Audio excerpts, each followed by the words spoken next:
Just here on YouTube that it will be ready for those who are coming.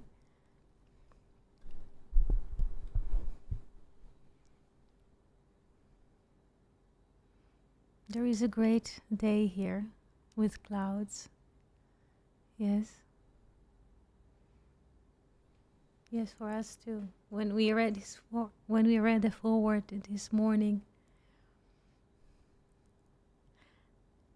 it was amazing because when I read those lines, I just noticed in a way the way those sessions are being perceived. It was wonderful, Fernando. It is still, yes, because when you will read it, everyone will experience the lines that Fernando was writing. Good morning, Rodrigo. We are very happy to be here with you today. This night was a special night. There was desert wind. Usually desert wind is dry and comes from the east, so to speak, and maybe from the south. But this day, this night, the wind that usually is very dry and comes, let's say, southeast, turned itself, hovered over the Mediterranean, and came from the west, meaning from the sea. So all night long, there was a very, very dry wind blowing from the west, yes, to the coast. It was so dry, the air was so dry, and I mean, sleep did not come to visit me, let's say. But eight poems, yes, were written during this night. 8 poems. Each time I was sitting, hearing, writing, not I, but there is a hearing, writing, pausa, come to the table, again hearing, until dawn. And it's the first time that I noticed such a wind, because the wind somehow spiral itself, came from the west, overlap, dry wind, desert wind, blows on the water, and suddenly the waves were coming very, very high, and there was a sound of wave. And usually when the sound of wave is coming, there's, so to speak, cold and sometimes cold wind that comes with rain. But no, it just dry wind that lifted the water. There was such a great sound at night from the waves, but it was dry. And the dry wind was moving through the palms, like speaking. Yes. It was, yes, all night long until the morning. So I'm very happy to be here with you today, and I'm very glad that you joined, and all of us in a way are enabling this speaking or this hearing. If you have questions or things that you would like to share, please feel free. If you have something that you would like to ask regarding your reading experience that you have or had, please feel free to share with us. I see that there is a hand. Yes. I don't know how to operate at the moment, this hand. I don't know. I see a hand is rising, but I cannot operate the hand, so I'm unable to operate it at the moment. Good afternoon, Abigail. Thank you for the letter, for the email that you sent.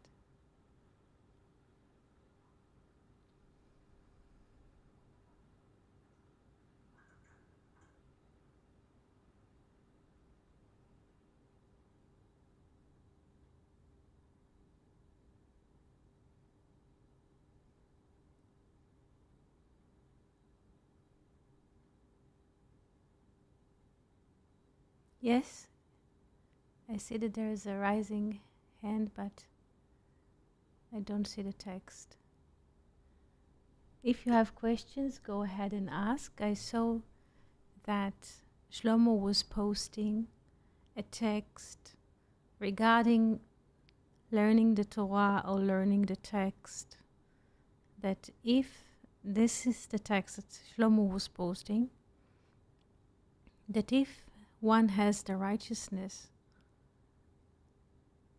the Torah is turning for him as a source of life.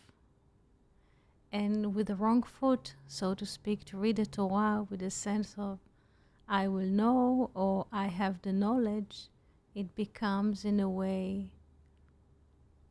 I would say, poisonous to the one who approach with his left foot, so to speak. Do we understand? The Hebrew says, Zacha, if he have the righteousness, he or she, doesn't matter. Yes, the purity or this cleanness, like this emptiness. נעשית לו התורה. נעשית לו סם חיים, source of life. Yes? לא זכה. He doesn't have, in a way, the right attitude. If he comes with the wrong foot to govern, yes, or to pull power, it becomes a source of poisonous to him. The Torah is something which is clear. So it is depend with what attitude do we approach the Torah or the source, and not just the Torah, in general. Any moment of encounter in life, if we try to control it,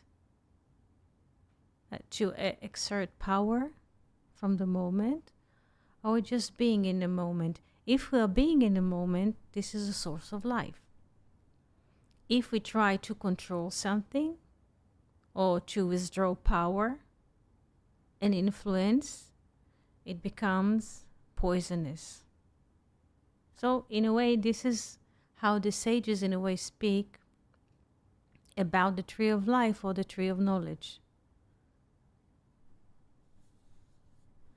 Many people try to read not just the Torah and to exert, to consult power,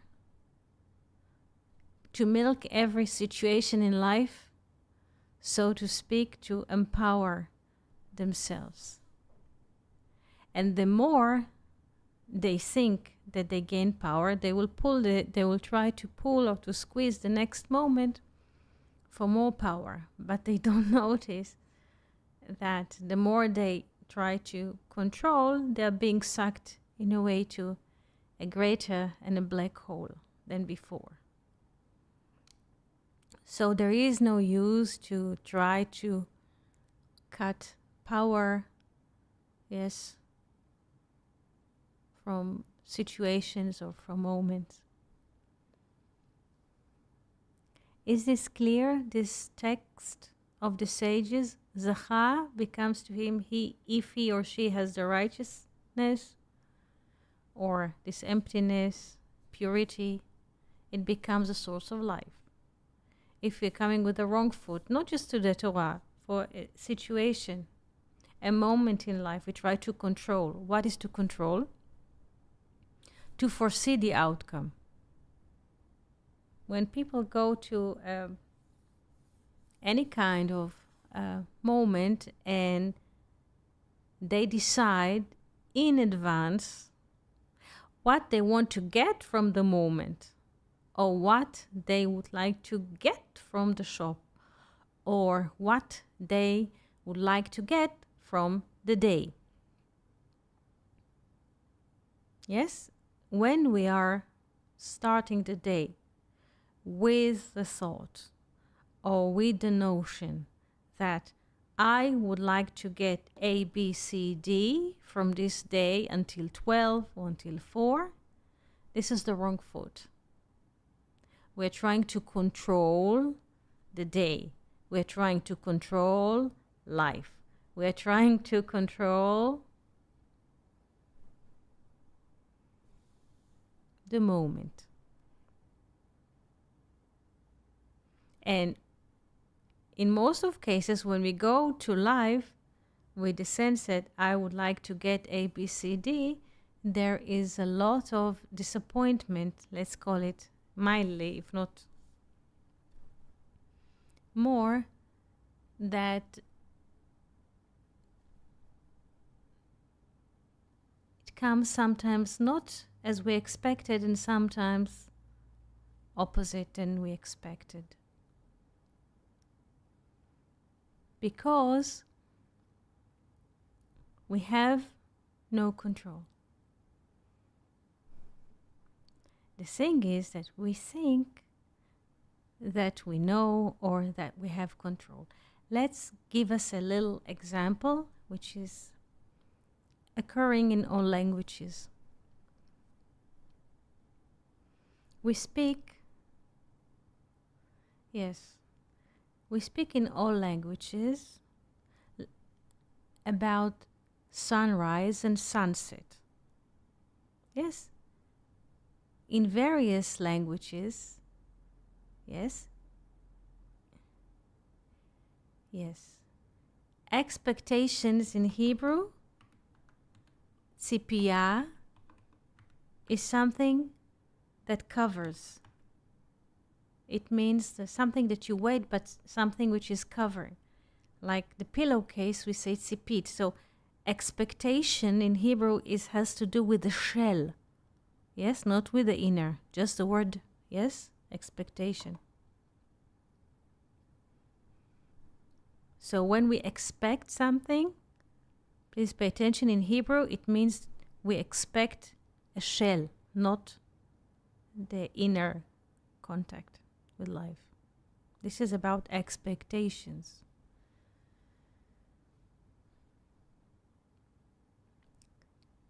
Just to show us how little or nothing that we know.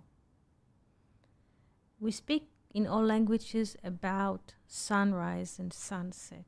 Yes, when the sun rises, so to speak, light is coming, morning comes, and there's sunset. But from which perspective do we speak about sunrise and sunset? Does the sun for itself set or stop to burn?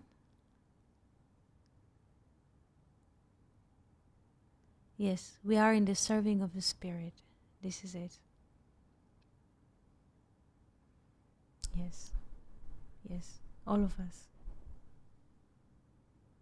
So the sun is not rising and the sun is not setting, but all of us are speaking to ourselves, among ourselves, about the sunrise or sunset. Though it never happens. This is just a little example to show us or to demonstrate to us how little do we know or how little do we capture things. Because our language is embedded to the experience of the finite. The finite, yes, which is finite. It's not infinite, has this perspective, this linear perspective from A to B, sunrise and sunset. But the sun is not rising and the sun is not setting. The sun is the sun.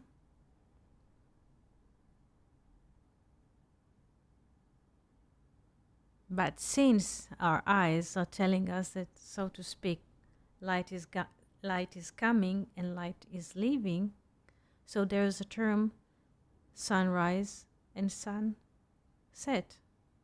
And this is in a way, with this perspective, or this perspective that the eyes are giving to us, will resume in all of us, or is resuming in all of us, a linear thinking from A to B. though it never exists. Yes, Felipe. Can we know even for once if we're not doing good or bad? We never know. We never know. No. This is the truth, that we never know.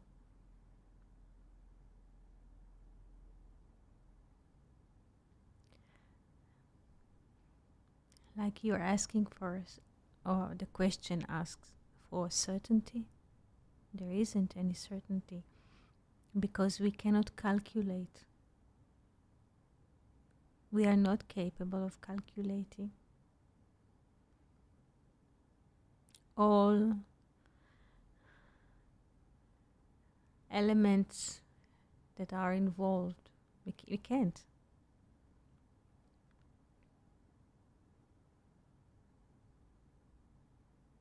This is what Einstein, if you have the chance to see the movie Oppenheimer, yes, Oppenheimer comes to speak with Albert Einstein. And Albert, before using the bomb, and Albert looks at him and said, "You look for certainty. This is why you're coming for this conversation." Because Oppenheimer and the rest of the scientists were working with theory. And before they're trying their theory in actual moment, they would like to have advice. And Einstein tells Oppenheimer, "You look for certainty."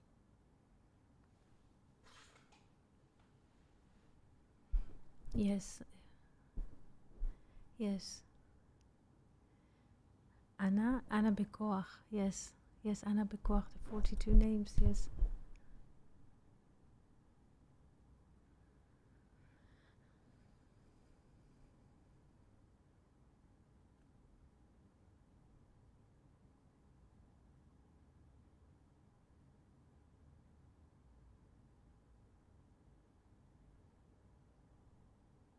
The base of life is uncertainty. The basic of life, yes, is uncertainty and doubt.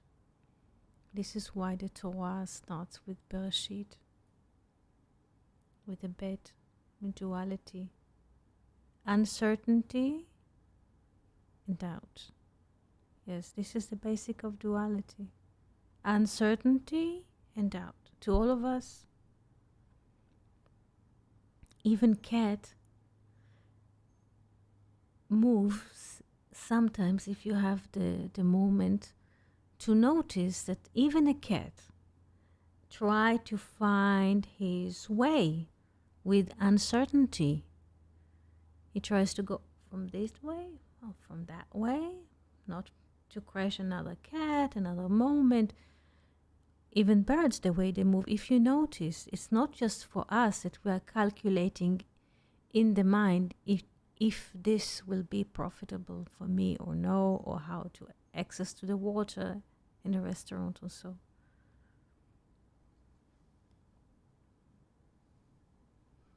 Yes. Yes. Yes. Yes, everything, this is the way to go, Fernando. Yes. Everything is all the time being created and being born. This is why we're not in control.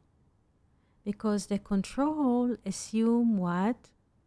Finite. And life is what? Infinite. So there is no use even to start thinking about controlling.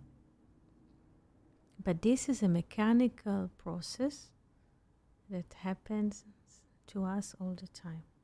It is embedded in us. This calculation, the mechanical, is integrated into the system.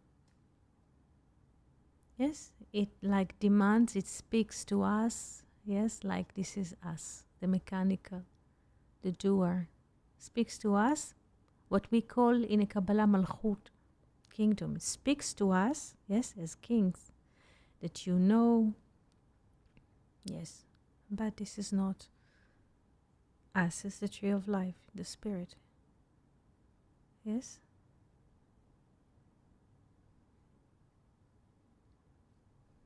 How many times we thought that we know and we calculated certain calculation in life proven to us that we are mistaken.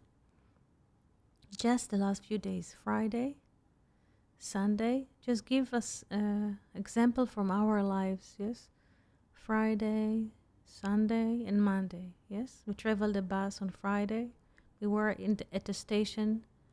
Comes a bus we never tried before. It drives another direction.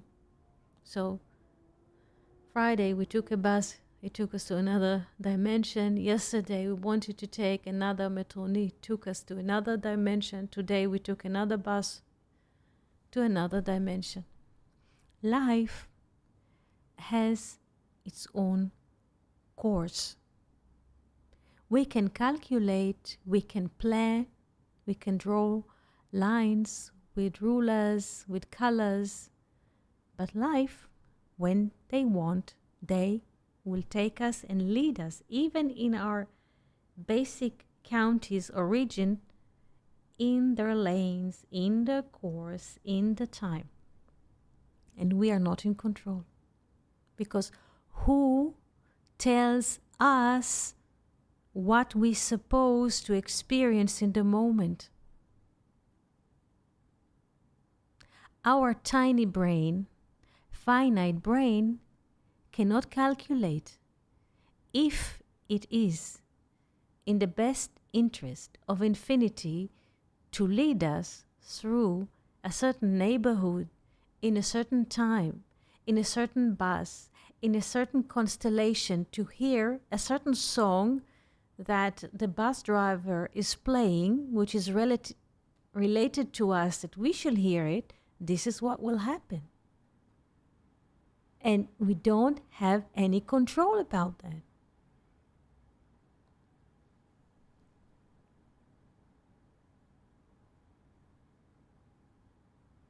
Yes, yes, yes, very good, Fernando. Yes, yes, also Felipe, yes. We can't. Our tiny brain, little machine, cannot calculate infinite. Just impossible. It is impossible. So the message is quite disarming. Yes? We are nothing, and that's a great relief. Yes, we don't need to prove ourselves that we are great lords, great kings or queens, because we're not. Yes, Rodrigo? Yes. Yes, partial and limited. Yes, there is not infinitive perspective about the moment, because this moment that we might experience, yes, as a dead moment, as nothing, sometimes as a pain, might, yes, bear or deliver a miraculous happening. And the thing is that we don't know it. We don't.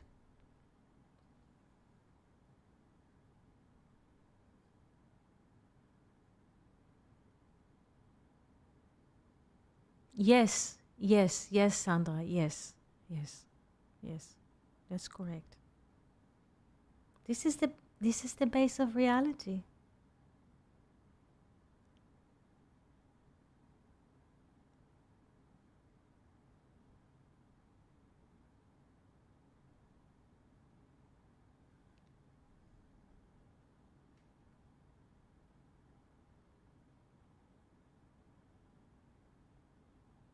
We are blind in a way, like Isaac. The creation is blind. We are in time and space are blind. that we shall never know what we do, because this is the only thing that can ensure infinite life, not knowing.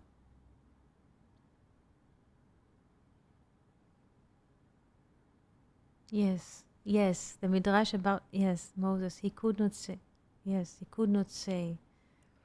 The Midrash, yes, next to the well, yes, he could not say.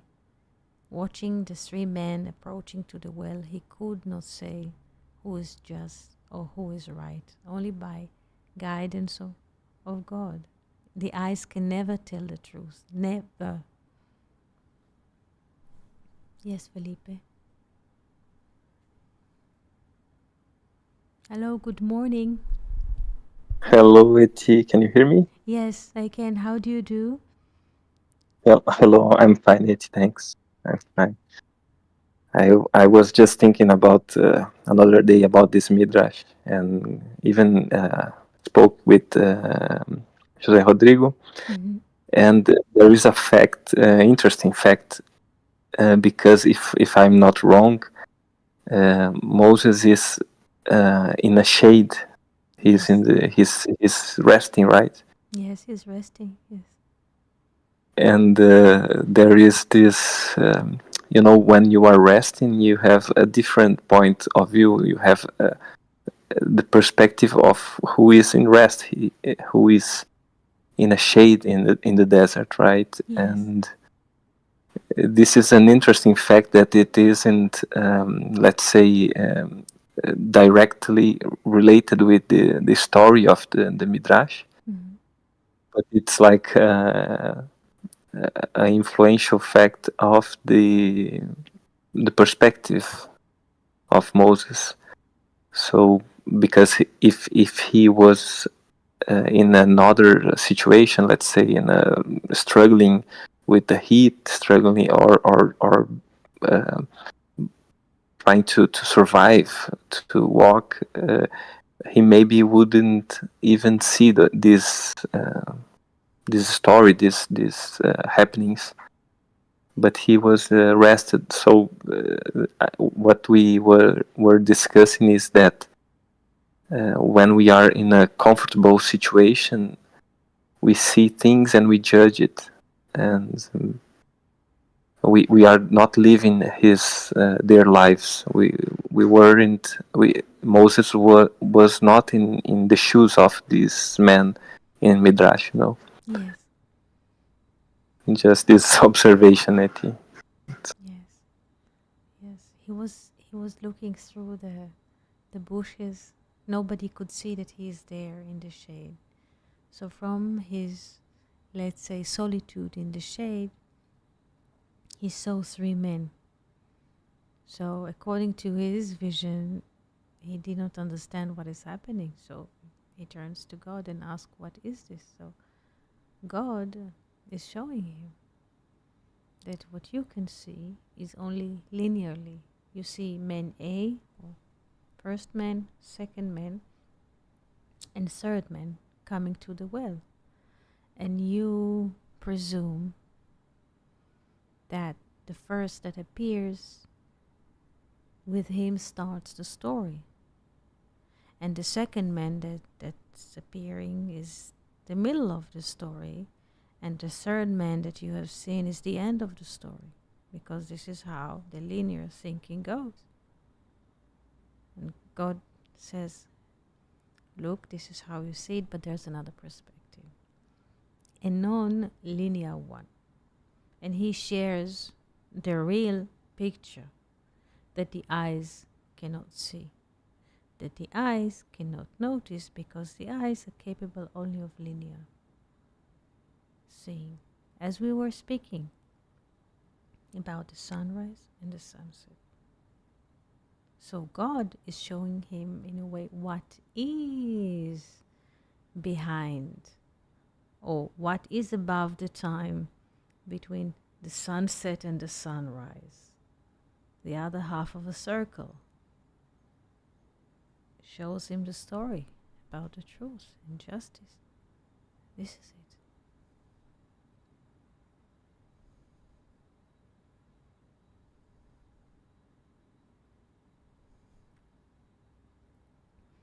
This is why the book of Zohar, when they try to decode the first chapter of Genesis, Vayehi Or, or Yehi Or, let there be light, they speak about what? The light of the eyes.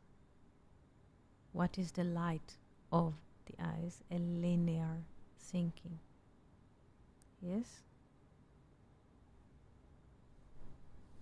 A linear thinking, Yehi Or, appears when duality is Bereshit. It is very, very complex, because sometimes people are capable of reciting by heart the biblical Hebrew. Yes, like they cycle and chanting it, but to understand what is happening behind is something completely different. By the way, Fernando wrote a foreword for the book, of which we're very, very thankful. And Fernando wrote attachment and said that the foreword consists of 913 words, which he explained. This is 9 times love. And also 913, yes, is the value or the gematria of Bereshit.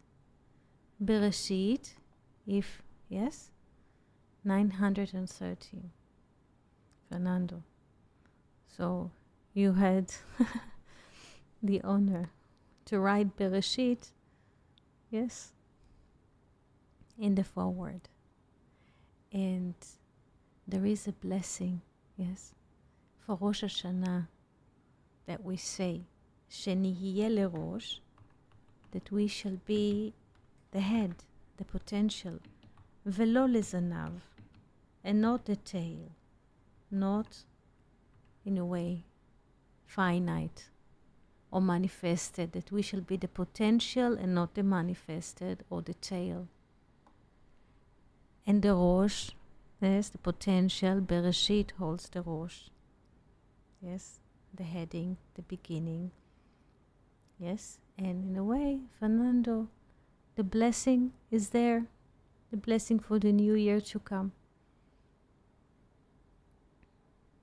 Another midrash about 913, that 91 is the value of angels or messenger, malach, and 3 messengers are coming to visit Abraham. 3 angels, yes, are coming to visit Abraham. 3 times 91, yes, and there's a new beginning, because after this visit, few months later, yes, Isaac shall be born, and there's a new beginning, there's a new world, yes, which is being born by Isaac. Not just Isaac as a man who lived, yes, historical figure, but a new world which shows us the perspective of laughter, because only infinite can laugh, because it's not linear. Laughter sees the whole cycle. This is why I remember in the army, we were serving, and it was like not nice moment or tough moment. So we used to laugh, because laughter gives us a very, very long perspective, not like the moment that you're in a way combating in or facing in when you laugh about things. It means that inside of ourselves, we don't experience only this combative moment, yes?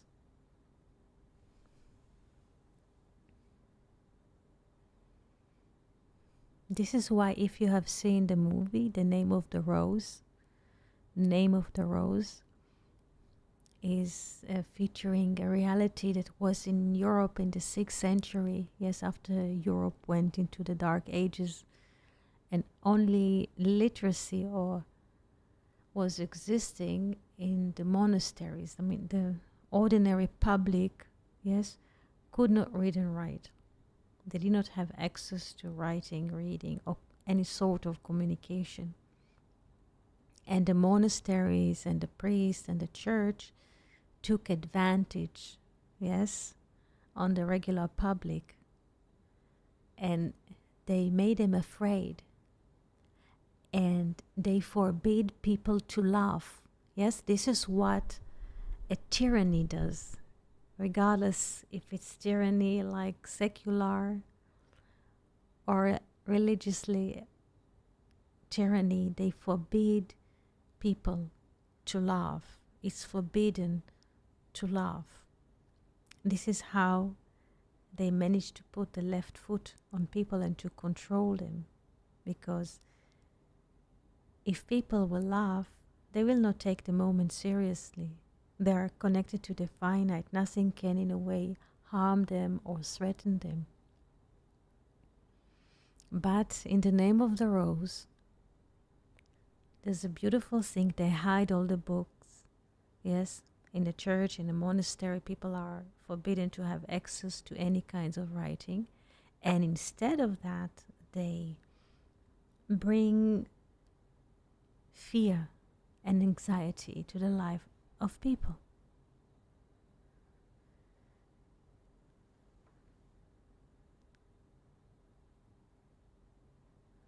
And our professor introduced us to this movie when we were in university.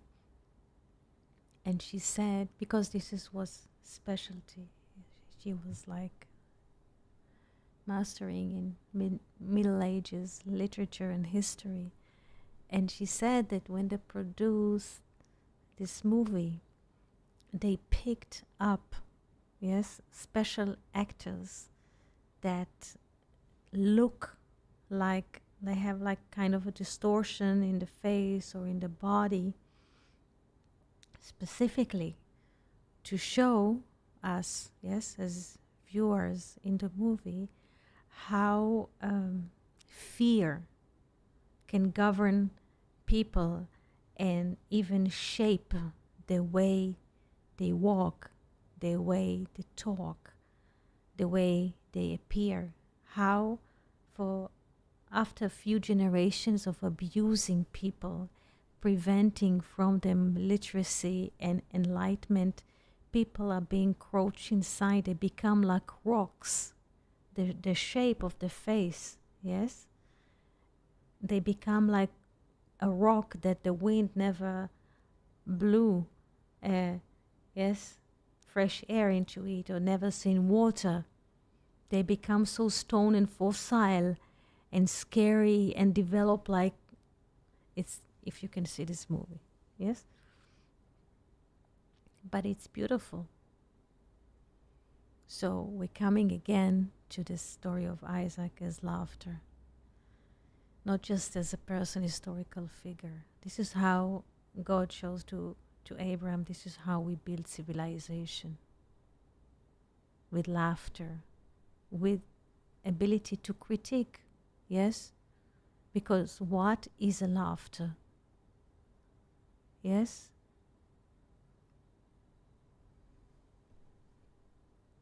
It is possible. This is how we build civilization.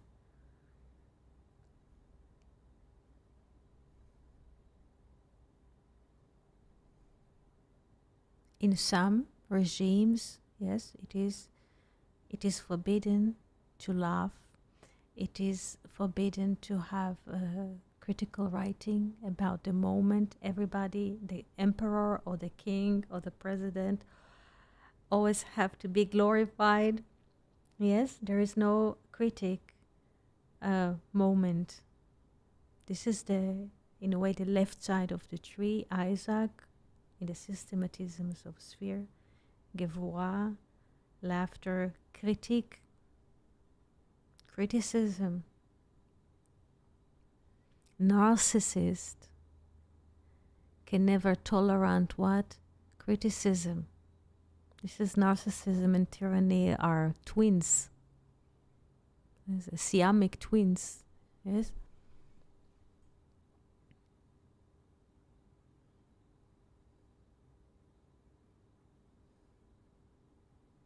Yes. this is good, Felipe. There is no oppressor because you need two, the oppressed and the oppressor. Yes. So this is about non-duality, and there we have laughter. Yes.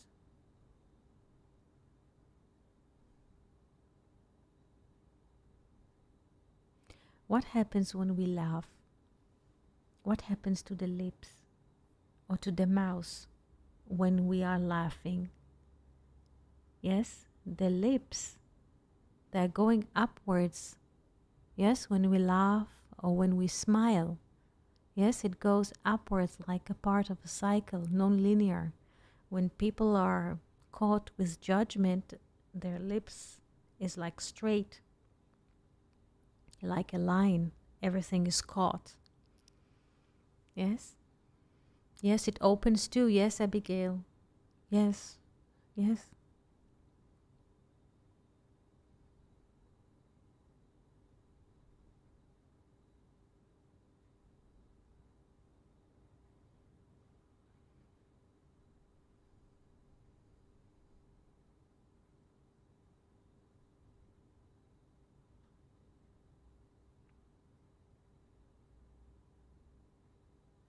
And there's another perspective of the binding of Isaac. There are many, many perspectives. Yes, yes, yes, yes, because the sound is not very good, Sandra, because like they have a catchy sound when they laugh and everybody are just continue to laugh because it's so laughable. Yes, because the sound of laughter is not from here. Yes, yes. Contagious, they have contagious laughter. You hear them and you start laughing only because they have some kind of sound. Another perspective and about the binding of Isaac, which also can be perceived as Vine Reb Sherit. Once Isaac was binded 2 arms and 2 legs with ropes. So there is differentiation. There's a 4, 2 arms and 2 legs, 4. And there's a head, yes, which is the 1. And Abraham comes, in a way, with a knife to separate the head, the 1 from the 4. What happens in this moment? And this is Luria speaks about this moment. In the human face, there are 7 spaces. Spaces, 2 eyes, 2 ears, 2 nostrils, and 1 mouth. In each one there is a steam. Ed, or Hevel. Hevel, like the name of, yes, of Adam, second son, or the first, depends of how we look at it. So in the face, there are 7 kinds of mists or steams. There are 7. Again, 2 eyes, 2 ears, nostrils, and mouth. There are 7. 7 Shiv'ah Havalim. 7 kinds of mists in the human face.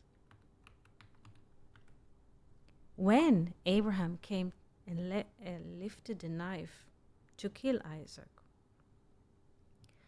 those 7 mists became 1 because there was a threat, yes?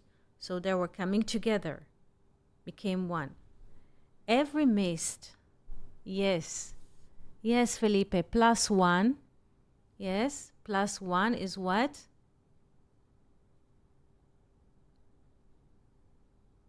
Yes, 260, yes, 10 times being. So what happens, and this is why Abraham, according to the sages, has had to stand in such a moment, decisive moment, because once his hand was lifted with a knife and there was a threat, all the 7 mists came together as 1. Yes, like the 7 lanes of the menorah, they became as 1. This is why God asked Moses to build the menorah from 1 piece of gold, not from 7 lanes of gold and put them together, separate. branches of knowledge. He says, take one piece of gold and open it to 7 lanes. And Moses said, what? And God showed him, this is one piece. In the same moment, now I move to Isaac, in the same moment that Abraham lifted his hand to kill him, all those 7 mists came together. Yes, 7 times 37, mist, Hebel is 37, plus 1, we have 260s, 10 times being. Yes, or kerem, or vineyard, or 10 times aleph. What happens is, at this moment, the akedah, the binding, had to happen to show that life and being can exist when removing time and motion, when removing or there is a threat over the manifestation. Do we understand why the binding had to happen? It was not a matter of choice. Abraham, one moment before it happened, he didn't know. Like we don't know. Do we understand? If we don't, I shall repeat the explanation.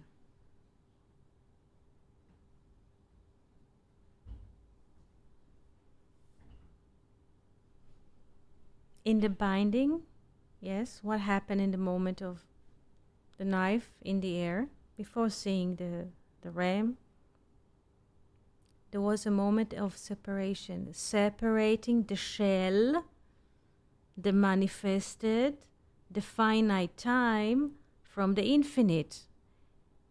And the infinite is always connected to the source and is not threatened.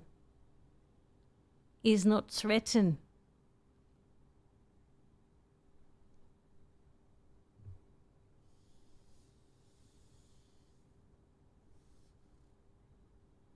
Yes, yes. He died. This is why the sage is saying in the Midrash that his soul, in a way, from fear, left the body. There was a threat. Yes? So he died. This is why the Bible describes his life later is 2 kinds of life. Yes? 2 kinds of life. From 0 to 37, and from 37 until 180. Yes? The Bible itself counts or relates to Isaac's life as 2 lifetime. Yes? 2 lifetime, yes, he had. From 0, from birth to 37. And he was born again, reborn in the moment, because every moment we are being born. Yes, so Isaac that was born, yes, after the promise of the angels, in a way, ceased to exist, and a new Isaac was born. Yes, do we understand that before we continue?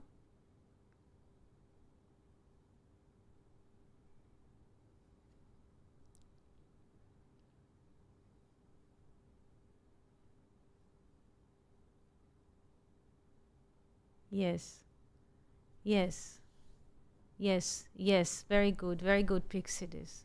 Very good, very good.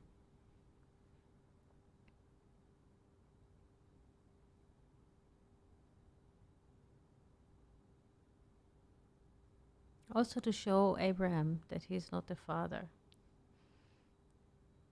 Yes, that he is not the father.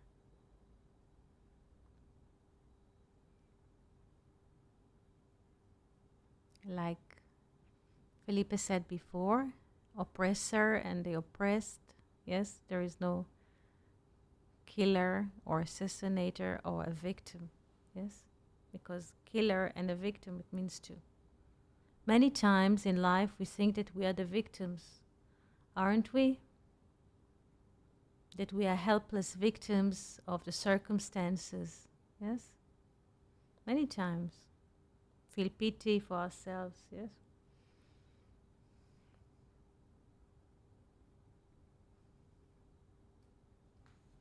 So let's try and explain it again. The moment there was a threat, the external threat, yes, over the life of Isaac, caused, yes, all steam to come together, not to stream liveliness to the body, because the body in a way is being threatened to cease to exist. So all the steams are coming together as one team. And all the steams which are coming together are expressing the unicity of being. Being does not need manifestation, yes, to be alive. Usually, yes, we relate to people because they have bodies. They have names and they have body, and we relate to them as living because the body is walking. Yes? But when people pass away, people call them dead. The spirit goes to the origin. Yes?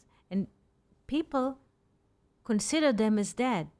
Yes, the body ceases to exist. But the spirit is living. Do you understand? The spirit never ceases to exist. Never.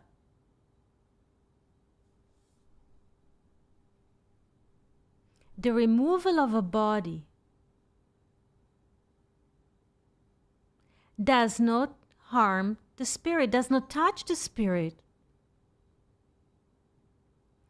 People in cultures, they give respect. Yes, when some people are, let's say, passing away, there is a burial in certain cultures, yes, giving, say, words about the deceased.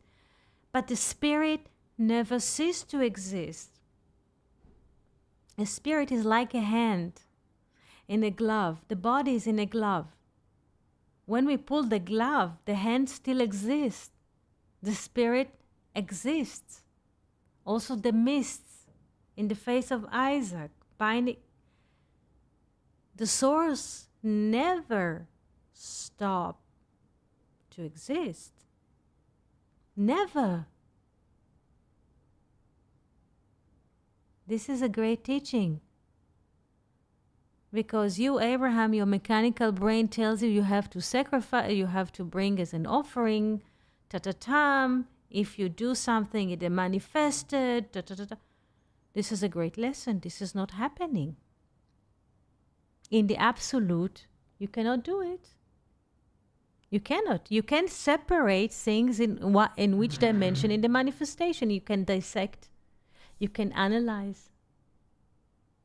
But not in the infinite. This kind of thinking or happening does not happen.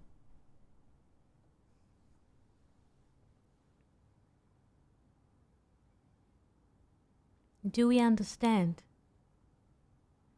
why the sages look at this moment as, let's say, the tense trial that Abraham crosses in his life? Do we understand what is the meaning?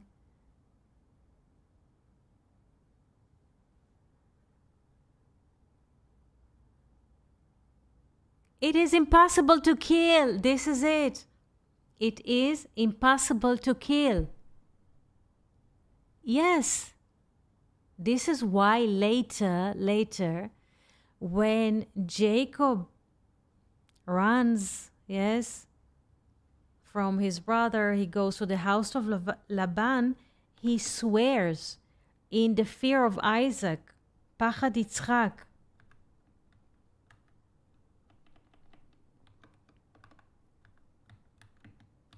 What is the fear of Isaac? 300. Like Ruach Elohim, the Spirit of God. So, when Jacob says that he swear in the fear of Isaac in Hebrew, he uses the words, Pachad Yitzchak, the fear of Isaac. The fear of Isaac, Pachad Yitzchak, has the same value as Ruach Elohim, the Spirit of God. It is united. It cannot separate. Just can't. 2 days ago, I was listening to, how do you say, a painter, yes? And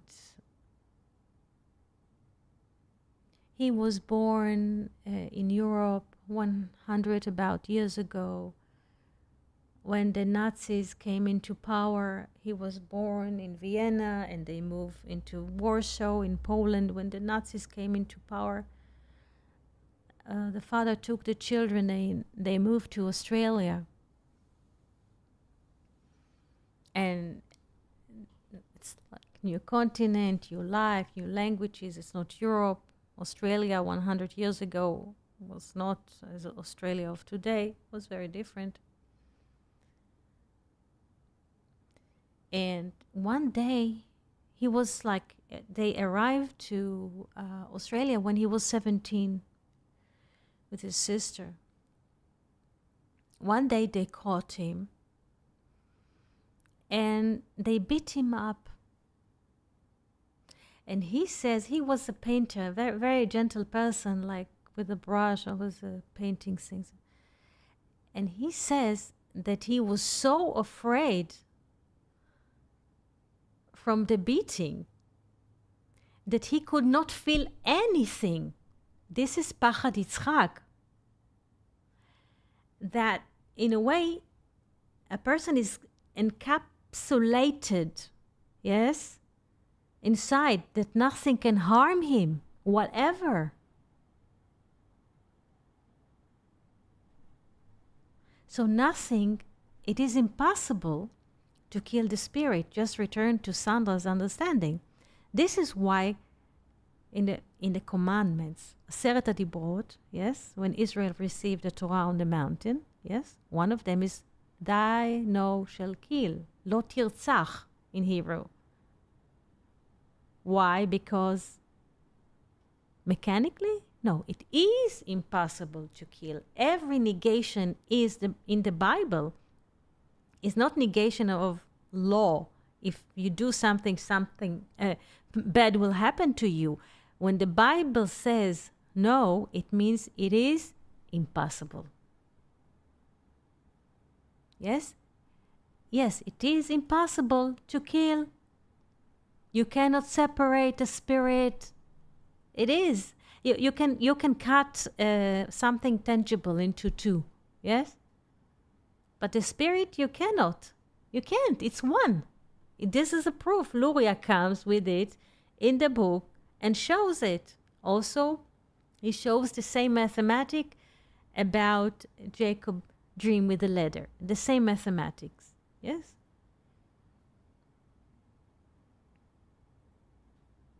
Yes. Yes. The Bible is what? It's a document that shows us what life is about. Yes? What is happening. It's not a historical event. It is impossible to kill because the spirit just not there. And you're left with let's say, the laundry. Yes? The external dressing. Yes, yes, yes, this is it. This is it.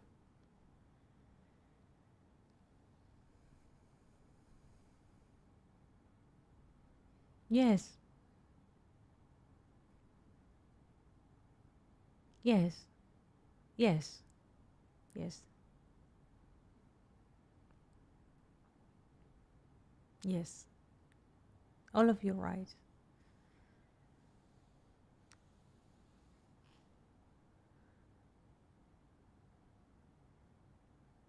It is to show men, because not just to Abraham, to Adam, because Abraham is a correction or as corrected aspect of Adam, almost the same letters.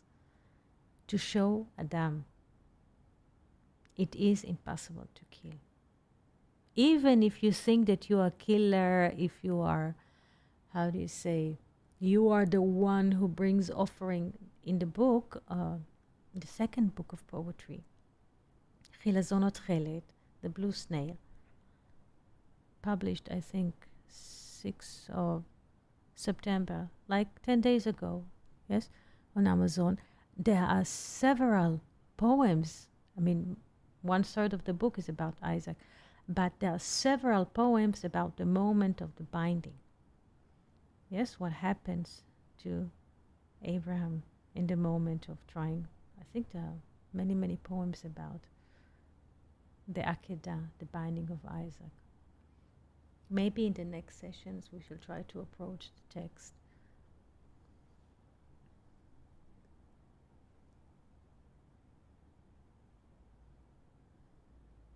Yes. Yes. So it is impossible to kill. And it gives us, when we are being, let's say, introduced to this message, life, they appear and they're being heard differently.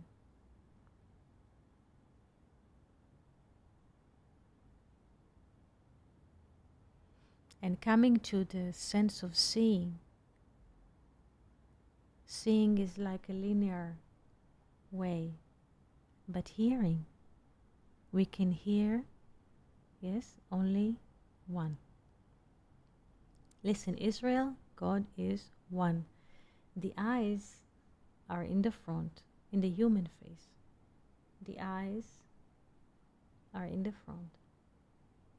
We can see linearly, but the ears, please pay attention, they're on the side of the head, on the side. Tzad. Tzad is the side, yes? And then we have the tzaddik, the righteous man. So the righteous man, so to speak, in us is the one who hears that everything is one. The eyes will always give us false information. The ears, the ear, they don't have a cover. Right? Our eyes having eyelids when we go to sleep, yes? But the ears, they are always open to the one. They have a shape of a snail inside.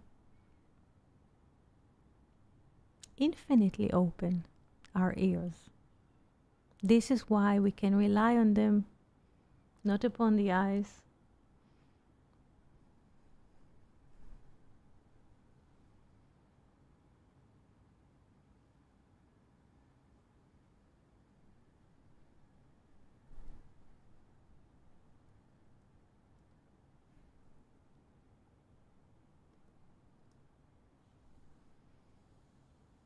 Yes, the man in the ear. Yes, this is the man in the ear. Yes, there is a fetus there. Yes, our spiritual fetus is in the ear. Yes, this is how we can grow spiritually, by hearing. And with this beautiful message, I would like to thank each and every one of you for being here, participating, and opening a new week. Thank you, Fernando, for the foreword, Felipe for the music, Abigail for the letters, Rodrigo for being here with us, Pixidis, Cindy and Sandra. Toda rabba, shalom, shavua tov, and see you on Thursday. להתראות.